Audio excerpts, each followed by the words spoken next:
Yellow. It's Jason E. Goings here. Say that every time. Don't know why. I still look like him, I hope.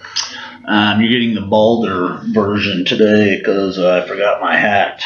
I saw a picture of myself on the Facebooks from over the weekend. And I noticed I look really old because I'm so bald with this sweet cul-de-sac haircut here. I look really old even though I don't feel old. I don't think I'm old. I don't know. Anyways, let's jump in today. Matthew chapter 14. We got some good stuff, some heavy stuff. We're going to look at a beheading in the Bible. We don't see that very often. And then just some other cool stuff. So let's get moving. Matthew chapter 14. John the Baptist is beheaded. At that time, Herod the Tetrarch heard the report about Jesus. "This is John the Baptist," he told his servants. "He's been raised from the dead, and that's why miraculous powers are at work in him." See, this is kind of a flashback that Herod's having because he knows he's killed John the Baptist, but he's hearing all these crazy stories about Jesus. He's like, this is just John the Baptist back from the dead. Verse 3, "For Herod had arrested John the Baptist," now he's flashing back, "chained him and put him in prison on account of Herodias, his brother Philip's wife. Since John had been telling him, 'It's not lawful for you to have her.'" So John the Baptist is looking at Herod, who's kind of married to or whatever, his sister-in-law. He's in some kind of a relationship. We'll just say that. With his sister-in-law, his brother's wife. And John the Baptist is calling him out on it. So Herod's kind of ticked off. You might want to try and keep those things under the rug, kept kind of in secret. But John the Baptist is just yelling out, "Hey, Herod, what makes you so great? You're shacking up with your brother's wife." And so that's why he had John the Baptist arrested. Though Herod wanted to kill John, he feared the crowd since they regarded John as a prophet. When Herod's birthday celebration came, Herodias' daughter danced before them and pleased Herod. So this is Herod's niece doing some kind of dance that pleases Herod. Things are a little wonky in their family, let's just say. Verse 7, "So he promised with an oath to give her whatever she asked. Prompted by her mother, she answered, 'Give me John the Baptist's head on a platter.' Although the king regretted it, he commanded that it be granted because of his oaths and his guests. So he sent orders and had John the Baptist beheaded in the prison. His head was brought on a platter and given to the girl, who carried it in to her mother.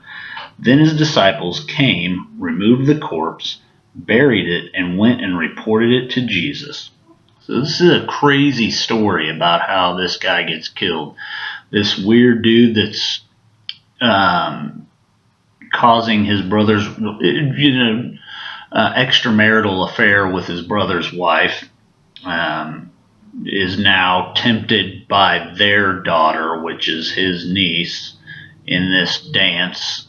And he's like, "Oh, you're so great. I'll give you whatever you want." That's a stupid thing to say. And she's like, "Well, just give me John the Baptist's head on a platter." Which he was like, it wasn't in my plans. I thought you were going to say like a gold necklace or something. But because he said this in front of everybody, he had to keep his rep. So he does exactly what she asked. Because he's a ding-dong. So now in verse 13 we go on. We're jumping to a different part of the story. When Jesus heard about it, so remember John the Baptist's disciples went and reported this to Jesus. When he heard about it, he withdrew from there by a boat to a remote place to be alone. When the crowds heard this, they followed him on foot from the towns. When he went ashore, he saw a large crowd and had compassion on them and healed their sick. When evening came, the disciples approached him and said, "This place is deserted and it's already late. Send the crowds away so they can go into the villages and buy food for themselves." "They don't need to go away," Jesus told them. "You give them something to eat." Jesus is testing their faith here. What do they need to go somewhere for? Why don't you guys just feed them? Verse 17, but we only have 5 loaves and 2 fish here, they said. This is probably a familiar story to a lot of you. Bring them here to me, he said. Then he commanded the crowds to sit down on the grass. He took the 5 loaves and the 2 fish, and looking up to heaven, he blessed them. He broke the loaves and gave them to the disciples, and the disciples gave them to the crowds. Everyone ate and was satisfied. They picked up 12 baskets full of leftover pieces. Now those who ate were about 5,000 men, besides the women and children, so for over 10,000 people probably. You gotta imagine this scene. This is like a crazy scene, like 10,000 people. Like that's a pretty decent crowd size. Like you would put that in an arena or something for like concerts and things like that. Like 10,000 people is a lot of people. And they're not in an arena for a concert or something. They're just down by the shore. Jesus gets off the boat and he immediately sees this mass of people, and he feels compassion for them. He feels sorry for them, so he begins healing them. And he's probably teaching some on the way. And so the disciples are like, listen, let's call it a night. Let them go into town and get something to eat. We can do this again tomorrow. So that's where. So we're looking at a lot of people being fed. So just imagine going to a baseball game or something. Not quite that many people. For those that live here in good old Springfield, Missouri, or around Springfield, Missouri, imagine JQH, where the MSU Bears and Lady Bears play basketball. That place holds 8-ish thousand. I might be wrong on that, but it's 8 to 10,000, I believe. So imagine that place packed to capacity, and all the concession stands are closed, and Jesus wants to keep on teaching. He's on a roll. He wants to keep on teaching, and the disciples are like, hey, okay, let's call it a night, and they're trying to interrupt him. Hey, everybody go home and eat. And Jesus is like, I don't need to go anywhere. Why don't you guys feed them? And so they're like, well, this kid's got a couple of sandwiches. I mean, that's basically what this amounts to. 2 fish and 5 loaves. He's got a few sandwiches worth of food there. And Jesus is like, well, bring it over here to me. I'm going to show you something cool. And he prays to God to bless this food. I don't think he's saying, God help this food. Don't let this food give us food poisoning. He's saying, God, thank you for this food. Now, make it enough for all of us to eat. He's asking God to bless this food so he can make enough of it. And he just starts breaking it and breaking it. And this is one of those things that when I get to heaven, when I get to experience God, after a few days of just being overwhelmed by all of it, I'd like to go ask for a rewind button and see a few things. And this is one of them. Like, did he break the loaf in half and then give part of it to his friend, and then he just turned back and did he pull a piece off and a new piece shoot out of the end and just keep pulling it off and more kept growing? Like, how did that work? I always want to know, like, what were the physical logistics of this? But anyway, so this is what's going on. So after this, immediately he made the disciples get into the boat and go ahead of him to the other side of the lake, obviously, Sea of Galilee, sending them across while he dismissed the crowds. After dismissing the crowd, so he sends all his helpers away to go to the other side of the boat, and he tells everyone, listen, everybody, it's time to call it a night. We've taught and all that fun stuff. After dismissing the crowds, he went up on the mountain by himself to pray. Well into the night, he was there alone. Meanwhile, the boat was already some distance from land, battered by the waves because the wind was against them. Jesus came toward them, walking on the sea very early in the morning. When the disciples saw him walking on the sea, they were terrified. It's a ghost, they said, and they cried out in fear. And immediately Jesus spoke to them. Have courage, it's just me, it is I, don't be afraid. Lord, if it's you, Peter answered him, command me to come to you on the water. How many of us are saying the same thing in this situation? This shows the incredible amount of faith that Jesus, or that Peter had in Jesus and who Jesus was. Verse 29, he said, "Come." And climbing out of the boat, Peter started walking on the water and came toward Jesus. But when he saw the strength of the wind, he was afraid, and beginning to sink, he cried out, "Lord, save me." Immediately Jesus reached out his hand, caught hold of him, and said to him, "You of little faith, why did you doubt?" When they got in the boat, the wind ceased. Then those in the boat worshipped him and said, "Truly, you are the Son of God." Verse 34, when they had crossed over, they came to the shore at Gennesaret. Gennesaret, I'm not sure how you say that. Pretty close. Gennesaret, something. When the men of that place recognized him, they alerted the whole vicinity and brought them to him, all who were sick. They brought to Jesus all that were sick.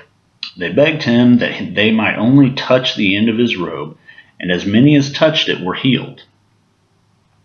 So, a lot to think about in this passage. A lot of stuff happens. The thing I think that's most important for us to think about, I don't want to say most important, the thing that jumps out to me when I'm reading this time is, John the Baptist is beheaded.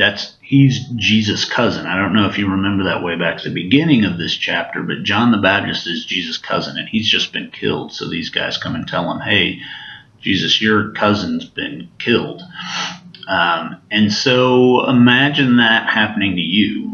How would you respond? Jesus was fully human, so that meant he was fully susceptible to emotions like you and I are. There's places in the Bible, when one of his friends died, it says Jesus wept, and I imagine probably the same thing's going on here. It said that when they told Jesus about this, this was back in verse 11, he withdrew from there by a boat to a remote place to be alone.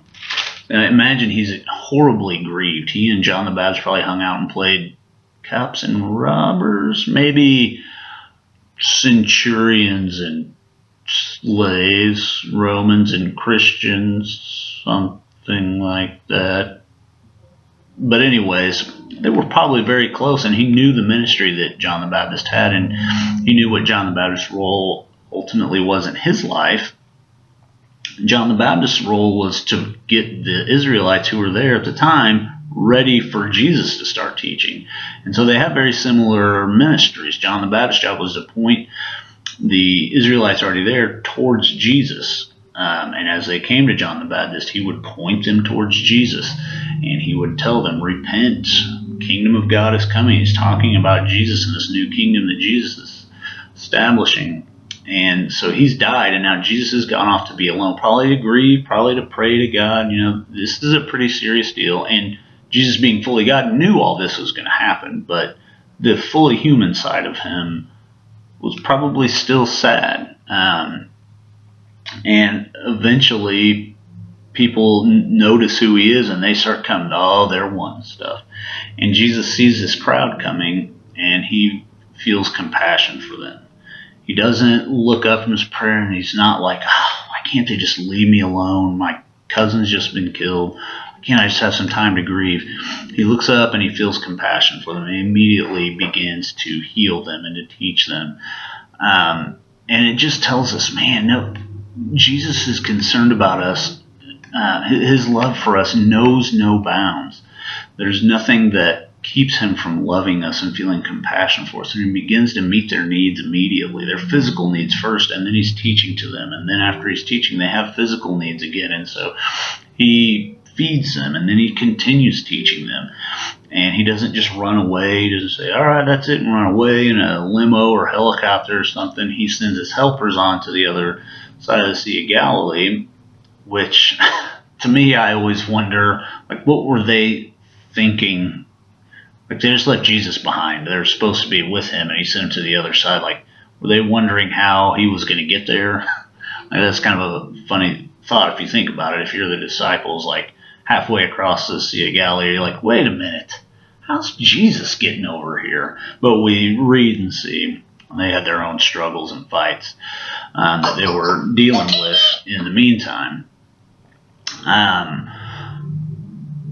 But so Jesus sends them away, and he dismisses the crowd, which makes me believe that he probably is continuing to teach people here and there and walking around and meeting needs still where he can, and probably still healing people and doing things like that. And all of this while he's in the process of grieving. And then this, you can tell, has just emotionally probably and physically completely worn him out. And it says immediately he slaps it over to the other side, and after he dismissed them, he went up to the mountain by himself to pray. So he's spent probably physically, emotionally, spiritually, and he goes up to the mountain by himself to pray. And that should show us how important it is to spend time by ourselves for us in God's word and in prayer.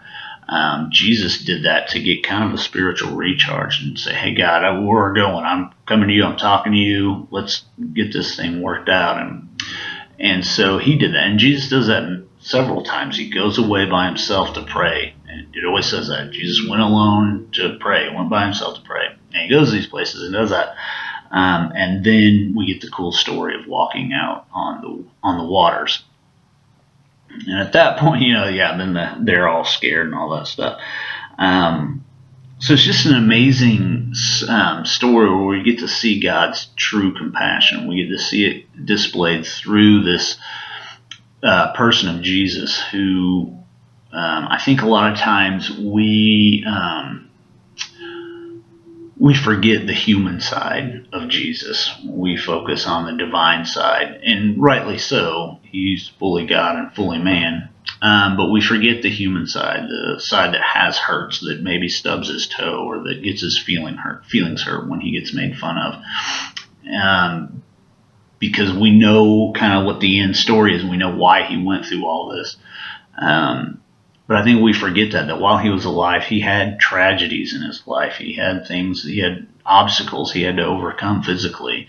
And I think we forget that. And then we see in this story that here he comes to this kind of point of crisis with his cousin and partner in ministry being killed because of their faith, ultimately because of their faith and because he's pointing out the wrongs in others.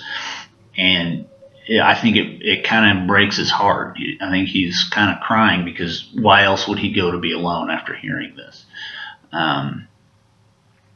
And then we see where he looks up and sees all the people and immediately feels compassion for them. And he immediately says, okay, I've had my moment. Now I'm going to go meet these people's needs. So it's just an amazing look at Jesus' strength, just his emotional strength and spiritual strength and physical strength when he sees this. And he immediately, his first thought is to go be alone because that's important to him and that's important for us in our relationship. But then when we look up and see the needs of people around us, we need to be just as anxious to go meet the needs of those around us. And that's what our time alone with God should drive us to do. So it's just an amazing story. So, hey, hope you guys have an awesome day, awesome week. That's it. I'll talk to you later. Or you'll listen to me later anyways. I'll talk at you later through the miracle of modern technology. Awesome. Love you guys. Bye.